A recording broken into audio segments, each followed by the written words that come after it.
Présentez-vous. Voilà, je m'appelle l'abbé Gaston Diata, responsable de ces aides de l'apostolat de l'Aïe, communément appelé le directeur des œuvres. C'est-à-dire celui qui est chargé de la formation des jeunes et des pèlerinages. Par pèlerinage, j'entendais aussi les journées mondiales de la jeunesse, dont la 7e édition, sera célébrée au niveau national les 26, 27 et 28 janvier prochains à Saint-Louis. D'accord. En tant que directeur des œuvres, pouvez-vous revenir un peu sur l'organisation de ce pèlerinage et quelles sont vos impressions?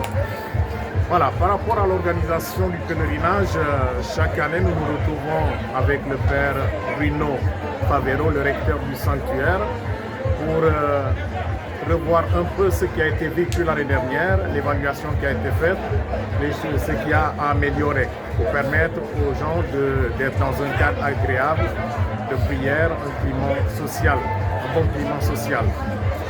Et après cela, nous adressons donc une lettre au préfet d'Oussouye afin qu'il convoque un CDD au comité départemental de développement, invitant les services de l'État à cette grande rencontre préparatoire à ce pèlerinage. Voilà. Pour ce qui est également de la logistique, nous invitons les jeunes du secteur d'Enenkine à se regrouper pour voir ce qu'ils pourront faire comme rendre comme service.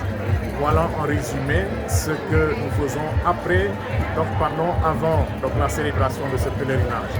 Pour ce qui est de mes impressions, je dirais que nous ne sommes pas aussi nombreux que les autres années, mais nous avons eu une célébration empreinte de joie, de ferveur, une célébration qui permet à chacun, du moment que cet après-midi encore nous aurons le chapelet, qui permet à chacun de pouvoir repartir avec quelque chose à donner.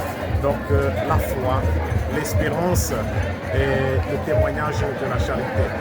Vraiment, je peux dire que les gens repartent toujours ici et cette année, ça va être la même chose.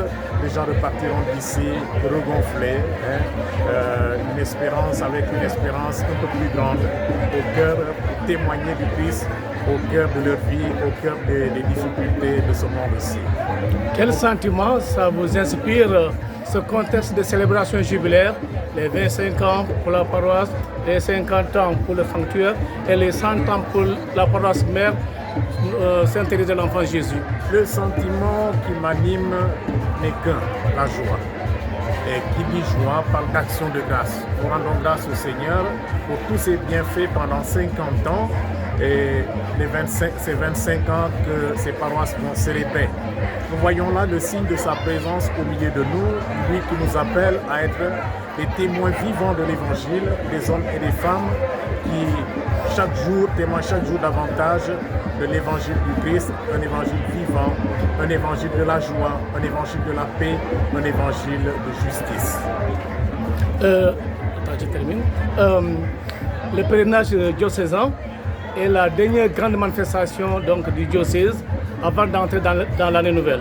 Et nous savons que dans l'année nouvelle, presque dès le tout début, au mois de février, le Sénégal va entrer dans un contexte électoral. Quelle prière formulez-vous pour que ce Sénégal soit le seul Sénégal qui entre dans les élections et qui soit dans les élections le Sénégal uni, solidaire et stable? La demande que nous adressons tous au Seigneur, nous avons d'ailleurs commencé à lui adresser depuis la dernière session des directeurs des œuvres, les directeurs des œuvres du Sénégal. Nous sommes au nombre de 9, représentant tous les diocèses du Sénégal. C'est une demande de grâce, la grâce de la paix pour notre pays, la grâce de la concorde des cœurs et des esprits, afin que tous puissent vivre épanouis dans ce beau pays qui est le nôtre. Pouvez-vous revenir sur l'engagement des jeunes? On voit qu'en ce moment-là, on se prépare à vivre les JMJ. Quel message allez-vous adresser aux jeunes? Parce qu'on voit que d'année en année, les jeunes, leur engagement reste à voir. Quel message allez-vous lancer aux jeunes là pour qu'ils puissent revenir aussi sur le chemin de l'Église? Le message que je lance aux jeunes, je peut pas différer de celui du pape qui disait aux jeunes au JMJ donc, de Madrid qu'ils sont l'aujourd'hui de l'Église. L'aujourd'hui est l'avenir de l'Église. Ce n'est pas après qu'il faut apprendre à s'engager, mais c'est dès à présent. Être engagé dans l'Église, mais aussi dans les différents segments de la vie sociale. L'Église est là comme une école d'engagement. Un lieu où nous apprenons à nous engager à travers dans les mouvements d'action catholique, à travers le secours catholique, à travers également donc, les groupes de spiritualité tels que le renouveau charismatique et les chorales. Donc les jeunes sont appelés à apprendre à s'engager en Église pour aller vers les autres, aller vers ceux qui ne partagent pas leur foi en société. Donc c'est cela la vie chrétienne. Être chrétien, c'est être éclaté vers, ouvert à tous et donnant, pour donner cet évangile du Christ, qui est un évangile, comme je viens de le dire, un évangile de joie, un évangile de paix. C'est-à-dire qu'ils sont appelés dès à présent à apprendre à semer le bonheur, à semer la joie, à semer l'espérance dans les cœurs, en s'engageant dès à présent dans leur communauté paroissiale, mais aussi au niveau diocésain, où ils sont appelés donc, à sortir. Ils sont appelés à sortir pour aller à la rencontre des autres jeunes du Sénégal pendant les prochaines GMJ que nous célébrerons à Saint-Louis. Donc l'appel que je leur lance, c'est celui-ci, qu'ils reviennent sur le chemin de l'Église, car on ne perd rien avec le Christ, au contraire, on gagne. On gagne toujours avec le Christ. Nous vous remercions.